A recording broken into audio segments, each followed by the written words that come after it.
멤버십 가입 그리고 구독, 좋아요 감사합니다. 지금 이 순간에도 말이죠. 세계 경제의 저 깊은 수면 아래에서는 눈에 보이지 않는 거대한 전쟁이 벌어지고 있습니다. 이건 총성 없는 전쟁, 바로 디지털 화폐의 패권을 둘러싼 미국과 중국의 정면 충돌이죠. 오늘 디지털 위안화와 달러가 격돌하는 이 거대한 전쟁의 가장 뜨거운 최전선으로 여러분을 안내하겠습니다. 오늘 우리는 총 5개의 장을 통해서 이 거대한 설계도의 비밀을 하나씩 풀어볼 겁니다. 첫 번째, 미국의 돈 찍어내기에 대한 소문의 진실을 파헤쳐보고요. 두 번째로는 두 거인의 디지털 화폐 전쟁, 그 본질이 뭔지 들여다볼 겁니다. 세 번째, 미국의 비밀병기라고 불리는 트로이 목마의 실체를 알아보고, 네 번째로는 여기에 대한 중국의 공포가 어떻게 드러났는지 그 결정적 증거를 확인해 보겠습니다. 그리고 마지막으로 이 모든 것들이 AI 시대의 새로운 부의 지도를 어떻게 그리고 있는지 그 최종적인 그림을 함께 완성해 보시죠. 자, 첫 번째 장입니다. 요즘 소셜미디어에서 정말 뜨거운 이야기죠. 미국이 거의 미친 듯이 돈을 찍어내고 있더라. 과연 이게 진짜 경제 위기의 신호일까요? 아니면 우리가 전혀 눈치채지 못하고 있는 거대한 전략의 시작일까요? 자, 바로 이 질문에서부터 시작해보죠. 미국이 역사상 두 번째로 빠른 속도로 통화량을 늘리고 있다. 아마 많이들 들어보셨을 겁니다. 과연 팩트는 뭘까요? 이 표를 보시면 정말 흥미로운 지점이 보입니다. 바로 소문과 진실의 엄청난 격차죠. 보세요. 소셜미디어에서는 M2 총액이 27조 달러라고 하는데 실제 연중 공식 데이터는 22.32조 달러입니다. 무려 4.7조 달러나 차이가 나요. 2025년 한 해 동안 늘어난 돈도 1조 7천억이 아니라 그 절반 수준인 9천억 달러 정도고요. 확장 속도는요? 뭐 역사상 두 번째요? 전혀요. 연 4.3% 정도의 그냥 완만한 회복세일 뿐입니다. 그러니까 방향은 맞는데 그 규모랑 속도가 엄청나게 뻥튀기 된 거죠. 그렇다면 우리가 진짜로 주목해야 할 숫자는 바로 이겁니다. 22조 3,200억 달러. 2025년 11월 기준 미국의 실제 M2 통화량이죠. 이 숫자는요, 위기의 증거가 아니라 앞으로 펼쳐질 이 거대한 이야기의 진짜 출발점입니다. 네, 바로 이겁니다. 이게 핵심이에요. 지금 통화량이 늘어나는 건 무분별하게 돈을 막 찍어내는 게 아닙니다. 그동안의 긴축 이후에 시장의 유동성을 정상 수준으로 되돌리는 과정이고요. 더 중요한 건 앞으로 다가올 AI 시대, 즉 인공지능이 인간의 노동을 대체하는 그 새로운 시대로 넘어가기 위한 시스템 전환 비용, 일종의 마중물을 붓고 있는 거라고 봐야 합니다. 자, 이제 본격적으로 전쟁의 한가운데로 들어가 보겠습니다. 바로 디지털 화폐를 둘러싼 미국과 중국 두 거인의 충돌입니다. 이들의 전력은 단순히 기술이 다른 게 아니에요. 통제냐, 자율이냐, 아주 근본적인 철학의 차이를 보여주고 있습니다. 이 그림 한 장이 두 나라의 극명한 차이를 보여줍니다. 왼쪽의 중국은 국가가 모든 걸 통제하는 중앙 집권 모델이에요. 모든 거래가 거대한 감시탑 아래 있는 거죠. 반면에 오른쪽의 미국은 민간 기업들이 혁신을 이끌고 사람들이 알아서 자율적으로 참여하는 개방형 네트워크를 지향합니다. 한쪽은 통제와 효율을, 다른 한쪽은 자율과 혁신을 무기로 삼은 셈이죠. 디지털 위안화의 핵심 DNA는 딱 하나입니다. 바로 통제. 중국은 엠브리지 프로젝트 같은 걸로 국제 결제망을 넓히려고 애쓰고 있지만 근본적인 문제가 하나 있어요. 해외 사용자들이 내 돈이 언제든 중국 정부 마음대로 동결될 수 있는 거 아니야? 하는 이 공포를 느끼는 한 절대로 진정하게 의미의 글로벌 화폐가 되기는 어렵다는 거죠. 신뢰의 벽을 넘지 못하는 겁니다. 반면에 미국은 완전히 반대의 길을 갑니다. 정부가 직접 CBDC를 만드는 대신 2025년 7월 18일에 서명된 이 지니어스 법안을 통해서 민간 스테이블 코인을 제도권 안으로 확 끌어들였어요. 이게 무슨 말이냐면 민간 기업들의 창의성과 빠른 속도를 이용해서 달러의 영향력을 디지털 세계로 아주 자연스럽게 확장시키는 굉장히 영리한 전략을 택한 겁니다. 이 지니어스 법안에서 가장 논란이 많았던 조항이 바로 이거예요. 섹션 4의 11번째 항목인데 스테이블 코인을 그냥 가지고만 있어도 이자를 주는 행위를 금지시킨 겁니다. 겉으로 보기엔 은행 예금이 빠져나가는 걸 막으려는 방어 조치처럼 보이죠. 근데 그 이면에는 훨씬 더 무섭고 치밀한 설계가 숨어 있습니다. 네, 바로 이겁니다. 이자 지급이 금지되면서 서클이나 테더 같은 스테이블 코인 발행사들은 더 이상 고객들한테 이자를 줄 필요가 없어졌어요.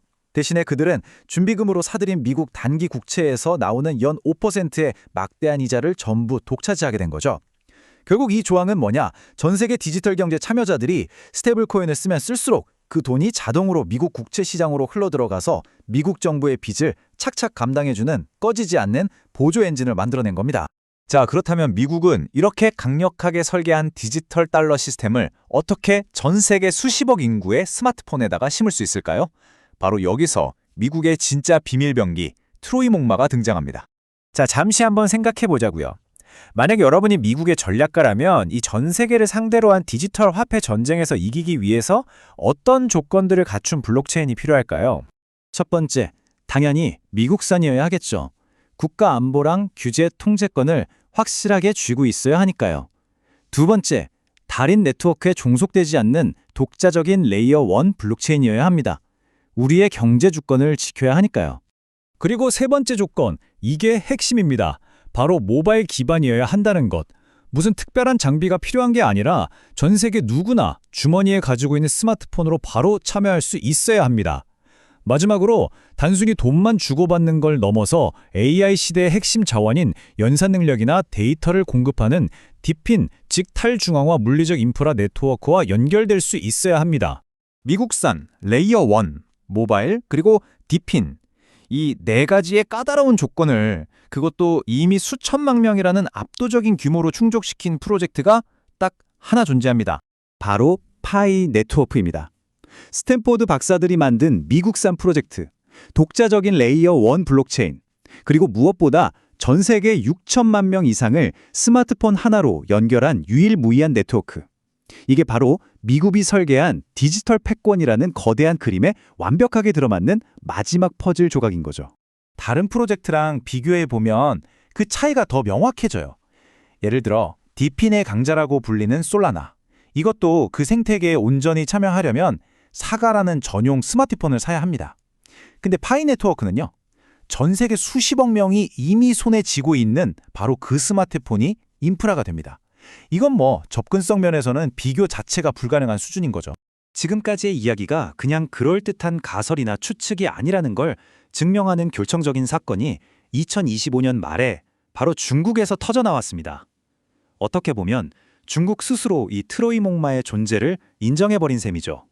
바로 이 날짜를 기억해 두셔야 합니다. 2025년 12월 5일. 이날은 디지털 통화 전쟁의 흐름을 읽을 수 있는 아주 중요한 변곡점이었습니다.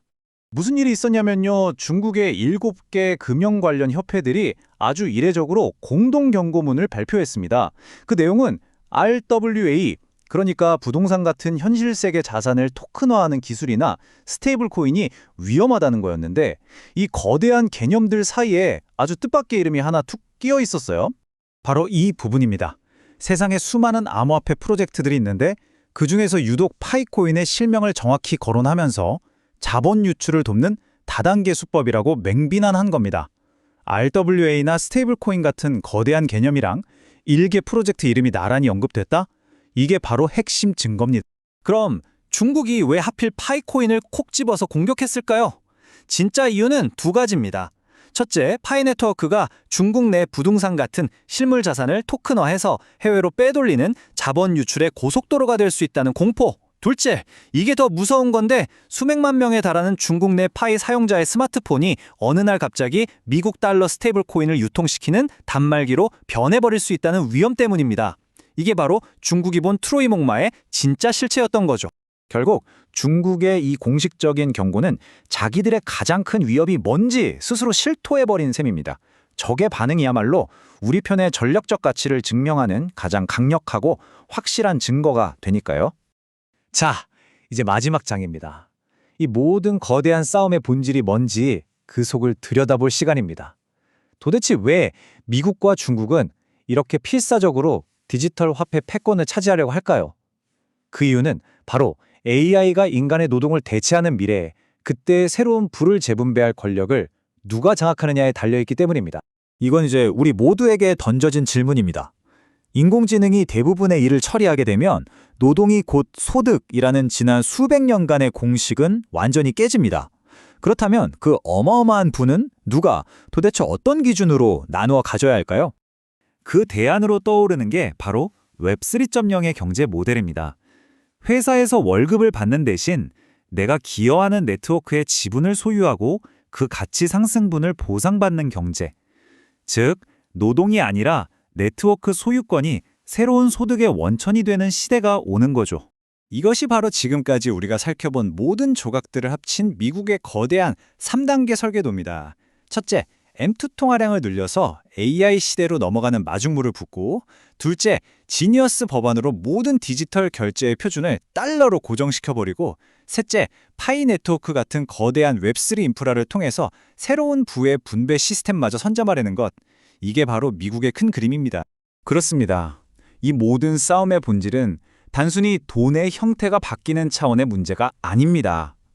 미래 경제를 움직일 새로운 운영체제, 즉 경제 OS의 주도권을 과연 누가 차지하느냐의 싸움인 겁니다.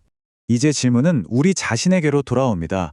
인류 역사상 가장 거대한 부의 지각 변동이 바로 지금 일어나고 있는데 당신은 이 새로운 부의 지도 위에서 자신의 위치를 어디쯤에 설정하고 계십니까? 한번 진지하게 생각해 볼 시간입니다.